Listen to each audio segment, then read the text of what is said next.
नमस्कार, मैं अश्लेषा और आप देख रहे हैं शंखनाद न्यूज। आज की हिंदी बुलेटिन में आपका स्वागत करती हूँ।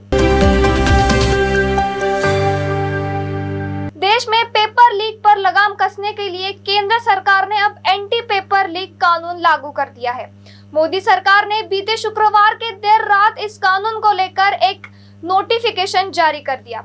इस कानून को लोक परीक्षा कानून 2024 की पब्लिक एग्जामिनेशन एक्ट 2024 का नाम दिया गया है।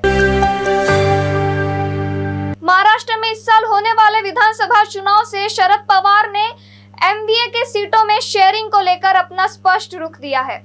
उनकी पार्टी इस बार समझौता नहीं करेगी। राष्ट्रवादी कांग्रेस पार्टी शरद पवार के एक नेताओं ने अपने सुप्रीमो शरद पवार के हवालों में यह कहा कि इस बार लोकसभा के दौरान उनकी महाविकास आधारित सहयोगिता की तुलना में कम सीटों पर चुनाव लड़ने पर सहमत हुई, लेकिन विधानसभा चुनाव से स्थिति अलग होगी।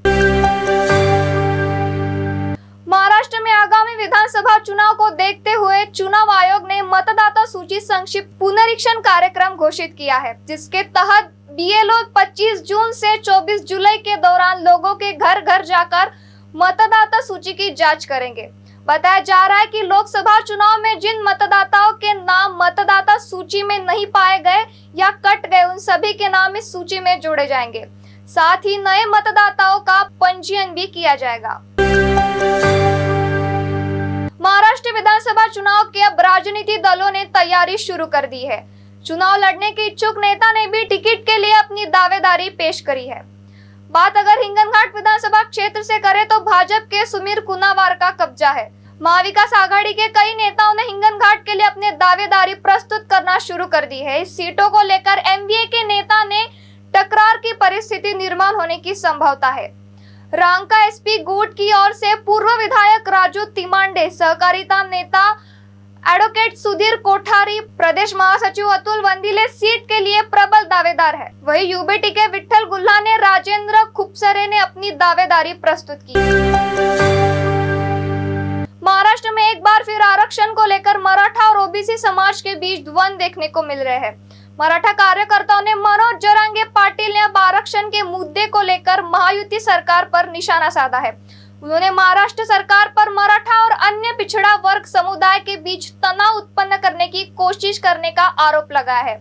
उन्होंने कहा कि सरकार में से 8 या 9 लोगों को मराठा समुदाय से नफरत करते हैं। आने वाले दिनों में राज्य सरकार 9 मंत्रियों पर जांच करेगी। महाराष्ट्र में रायगढ़ जिले में एक दर्दनाक हादसा सामने आया है।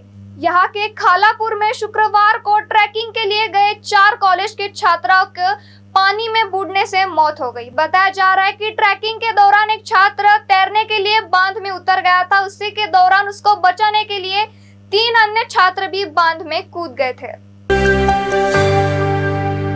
चंद्रपुर जिले में तेंदुओं के आतंक से लोग दहशत में हैं। चंद्रपुर के एक गांव में सप्ताह भर के भीतर तेंदुए ने दूसरी बार बकरियों को अपना निशाना बनाया है। दोनों घटनाओं में तेंदुए ने 14 बकरियों को मार डाला। चंद्रपुर जिले के सिंदेवाही तहसील के लोनवाही गांव में तेंदुओं ने गौशाला में घुसकर 9 बकरियों को मार डाला। बताया जा रहा है कि यह घटना गुरुवार मध्य रात्रि की है।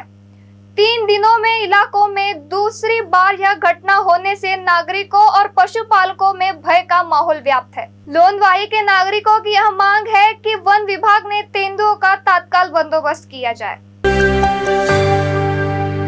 मुंबई उत्तर पश्चिम निर्वाचन क्षेत्र से लोकसभा चुनाव में शिवसेना के रविंद्र वायकर की जीत को लेकर शुरू हुए विवाद थमने का नाम ही नहीं ले रहा।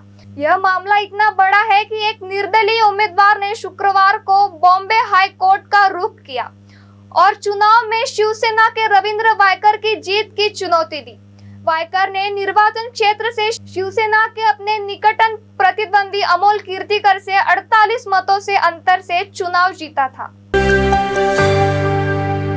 बॉलीवुड के दिग्गज अभिनेता अनुपम खेर के दफ्तर में हाल ही में चोरी हुई थी। अब इस मामले में बड़ी खबर सामने आई है। मुंबई के ओशिवारा पुलिस ने इस मामले में 2 लोगों को गिरफ्तार किया है। माजिद शेख और मोहम्मद दलेर बहिराम खान के रूप में पहचाने गए 2 लोगों को मुंबई की जोगेश्वरी इलाके में गिरफ्तार किया गया। मशहूर स्मार्टफोन कंपनी ने जल्द ही अपना स्मार्टफोन लॉन्च करने वाली है। इस फोन को मोटो S50 नियो का नाम दिया है, जिसमें कंपनी ने 25 जून को चीनी मार्केट में लॉन्च करने वाली है। मोटो S50 नियो की सबसे बड़ी खासियत यह है कि कंपनी ने इस फोन में 4 साल की वारंटी दी रखी है। ये ऐसा पहला फोन होगा जिसने कंपनी ने 4 साल की वारंटी दी है।